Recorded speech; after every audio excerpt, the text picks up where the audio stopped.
Hello, everyone, and welcome back to another episode of Seed Talk. My name is Layne, and as we head towards the winter season, Lisa and I are going to be featuring clips from some of our favorite episodes that we really want to spotlight.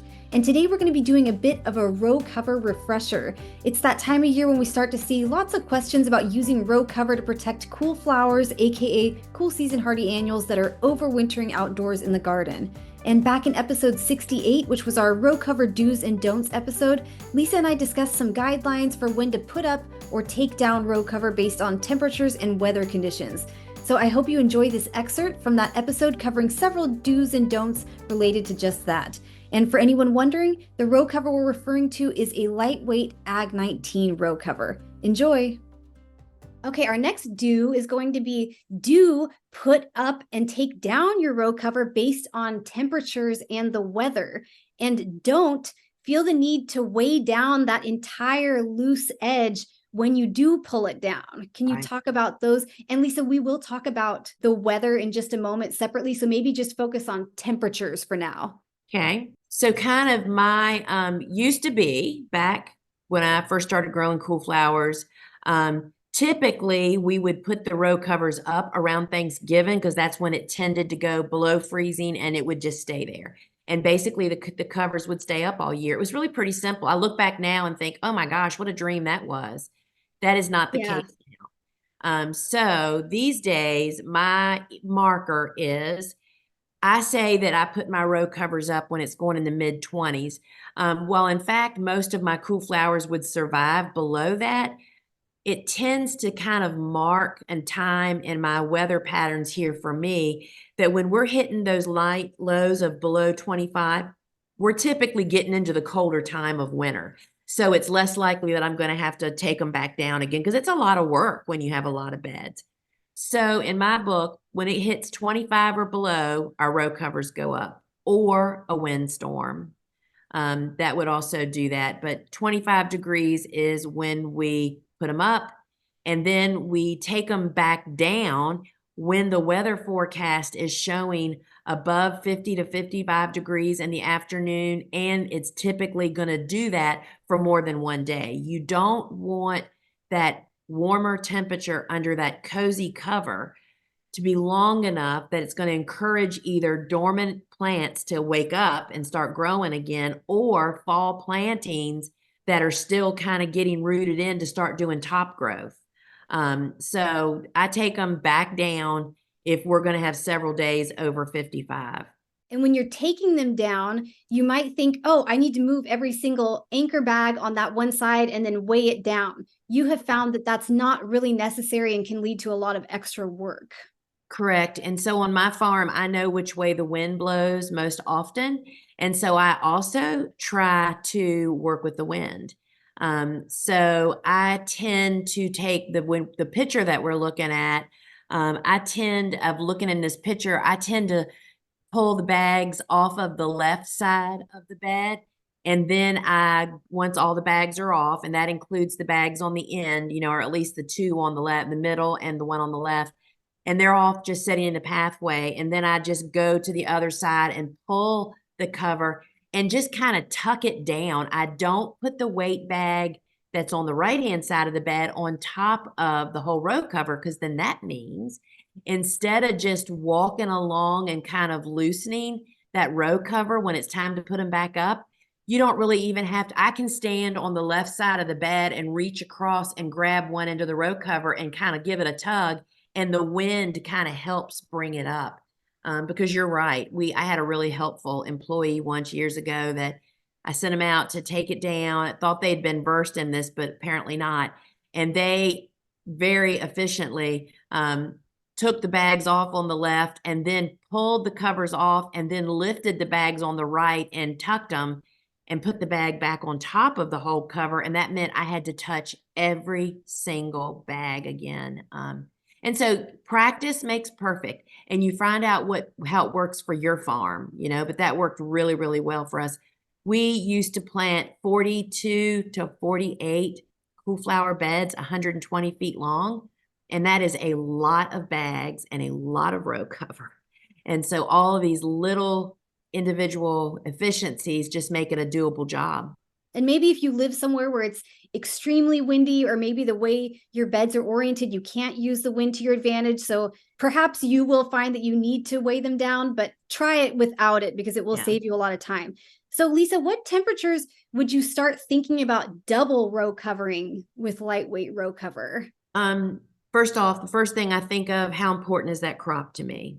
So, for instance, I can always remember back when we would grow just tons of bells of Ireland because we never had enough to meet demand. I would always double row the bells when it would call for 15 degrees or below, particularly single digits. I think I would be so afraid that they were going to get killed, winter killed. And so that's when I would do it. So really, so the first thing I think of is how important is the crop, and then what is that threatening temperature. And I would say when we would start getting into the lower teens and single digits, which is not standard temperatures for us.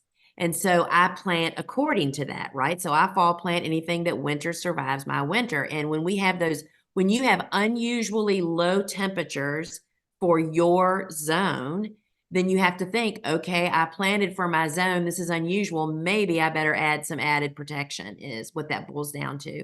Putting the second layer on I do it exactly the same way I put the first layer on, but the bags are already down because the first layer is already weighted. And it's really pretty easy to do. And Bobo and I have even tried using those holy row covers, that for several years, we said, well, we'll keep them and use them as the second layer. They get so ripped off because of those holes. It just becomes more of it's one of those things that's like, oh my gosh, I should not have done that. So, Yeah. but you do what you got to do with what you have. One other question we've been getting a lot lately is, I think people do understand you're removing the row covers from your cool season hardy annuals. You don't want to encourage them to grow too much when the temperature is getting higher.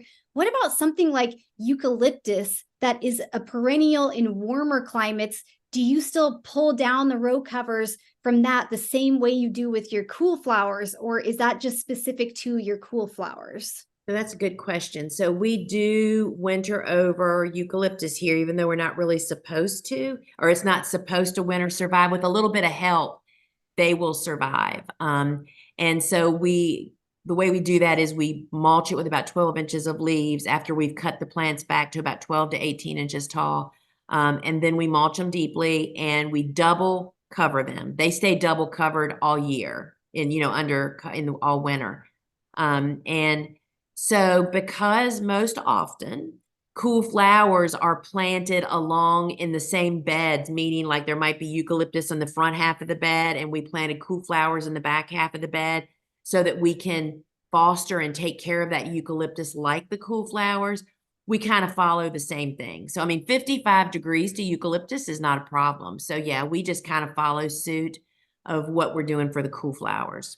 Okay, now we're going to move on to talking about some weather conditions, and we'll talk about storms in just a minute as well. But our first do is going to be, do leave row covers up if you're just experiencing rain and wind, but don't ever leave your row covers up if you're expecting frozen precipitation like ice or snow. Yeah, like this picture. Yes. So This why is it so important to take your row covers down if it's going to snow or if there's going to be icy conditions? Right. So really, we should mention that snow and ice are a better insulator than a row cover ever thought about. They But are. with fabric underneath of that, it can smother and rot and make mushy. Fortunately, this image that we see, and I cannot remember why I did not take my row covers down. This was several years ago. You can see there's no houses built next to me. And I just have to say this. So if you're watching this on YouTube, if you look at the word covers that Layne has on the slide, and it's almost, if you look at the V, and if you look straight up into the trees, up near the top of a tree, you see a little dark spot. That was our great horned owl's nest. Oh, Yeah. Anyway, I can't remember why I did not take these row covers down here, but we survived. So what typically, if you get a snow like we're so famous for here, we get a snow today and it melts almost immediately, which is what happened here. The next day it warmed up, the sun came out. So there wasn't enough time for smothering to actually happen.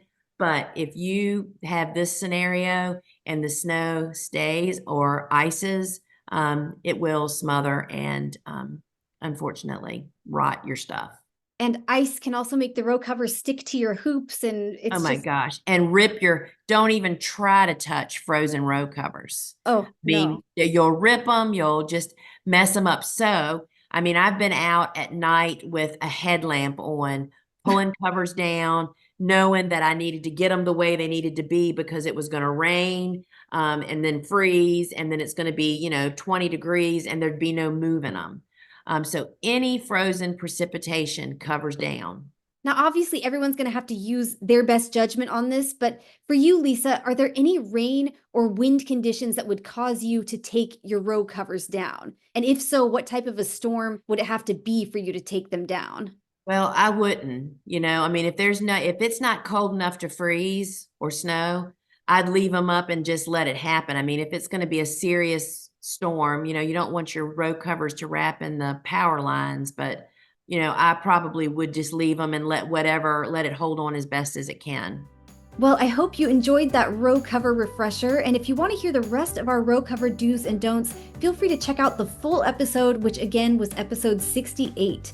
This podcast is brought to you by the Gardener's Workshop. So if you have a need for any seeds, tools, supplies, or online courses, feel free to hop on over to thegardenersworkshop.com and check it out. Thanks so much for joining us today. Be sure to follow or subscribe wherever you're watching or listening. And until next time, happy growing!